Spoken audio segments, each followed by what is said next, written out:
दोस्तों नमस्कार, मैं मुकेश कुमार बिजनेस की बात से आप लोगों का स्वागत करता हूं। एक बार की बात है, एक राजा था जिसने दो बाज, छोटे छोटे बाज ले आया और दोनों बाज को उसने उड़ना सिखाया, चलना सिखाया। और एक पीपल का पेड़ था। बाज उड़ते उड़ते उस पीपल के पेड़ पे चले जाते, फिर उतरते शाम को। राजा उनको दाना डालता, पानी डालता, फिर वो बाज उड़ते उड़ते उसी पेड़ पे चले जाते। इसी तरह बहुत दिन चलता गया। बाज पेड़ से नीचे उतरते, दाना खाते, पानी पीते, फिर उसी पेड़ पे जाके बैठ जाते। उसमें से एक बाज था जो कुछ पेड़ से ऊपर उड़ता, फिर दोनों शाम को नीचे आ जाते, फिर सुबह उसी पेड़ पे चले जाते। एक बाज धीरे धीरे ऊपर उड़ने लगा और देखते देखते वो एक दिन आसमान में उड़ने लगा। और दूसरा वाला बाज जो था उसी पेड़ पे बैठ जाता, उड़ने का नाम नहीं लेता था। राजा ने देखते देखते सोचे कि कोई प्रॉब्लम हो सकती है, रुक जाओ, किसी ऐसे व्यक्ति को बुलाते हैं जो मेरे इस बाज को भी उड़ना सिखा देगा।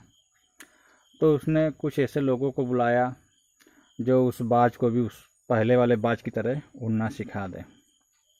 कुछ लोग आए, उस बाज को ले गए, उनको अच्छे से खिलाए पिलाए, हाथों में लेके दर दवा के द्वारा, जड़ी बूटियों के द्वारा, सोचे कि इसमें ताकत की कमी है, किसी भी तरीके से उसने उड़ना सिखाया।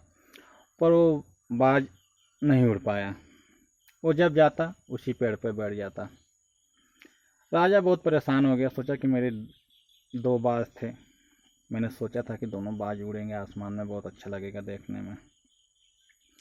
तो उसने अपने पूरे गांव में अनाउंस करवा दिया कि भैया जो मेरे इस बाज को उड़ा देगा मैं उसको मुंह मांगा इनाम दूंगा। बहुत सारे लोग आए, बहुत सारे पक्षी पालने वाले आए, उस बाज को बहुत उड़ाने की कोशिश की, पर वो बाज निठल्ला गंवार था, वो उड़ना ही नहीं चाहता था। सभी लोग हार गए। इतने में एक लड़का आया, 20-22 साल का। उसने कहा, सरकार ऐसी बात है, मुझे एक मौका दिया जाए तो मैं इस बाज को उड़ा सकता हूँ। राजा ने कहा कि ठीक है, तुम भी एक बार उड़ा के देख लो, अगर ये बाज उड़ जाएगा तो मैं तुम्हें मुँह मांगा इनाम दूंगा। तो उसने कहा ठीक है। वो बाज को अपने साथ ले गया, उसने भी दाना पानी खिलाया और सुबह आया। दोनों बाज को उड़ाया गया, दोनों बाज आसमान में उड़ने लगे। राजा बहुत खुश हो गया। उसने कहा उस लड़के से कि बताओ कि तुमने ऐसा काम कैसे कर दिया कि भाई अच्छे अच्छे विद्वान, अच्छे अच्छे पक्षी पालने वाले मेरे इस बाज को नहीं उड़ा पाए और तुमने उड़ा दिया। आखिर क्या तुमने ऐसा किया कि मेरे इस बाज को उड़ा दिया? उस लड़के ने कहा, महाराज जी मैंने कुछ नहीं किया है, सिर्फ मैंने उस डाल को काट दिया है जिस डाल पे ये बैठता था। वो उस डाल पर बैठने का आदी हो गया था।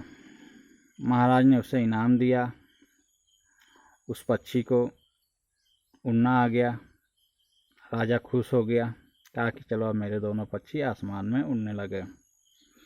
परंतु मेरी इस कहानी का तात्पर्य यह है कि अगर जिंदगी में जो व्यक्ति जहाँ है वहीं रहने से अगर संतुष्ट हो जाता है तो जिंदगी में कभी वो उससे ऊंची उड़ान उड़ नहीं सकता है। इसलिए अपनी उस डाल को काट दो जो उड़ने से रोकती हो, क्योंकि उस डाल पर बैठने की आदत इंसान को कमज़ोर बना देगी।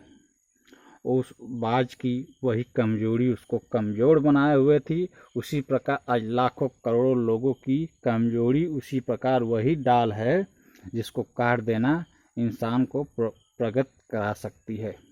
मैं अपनी वाणी को यहीं विराम देता हूँ। नमस्कार, जय हिंद, वंदे मातरम।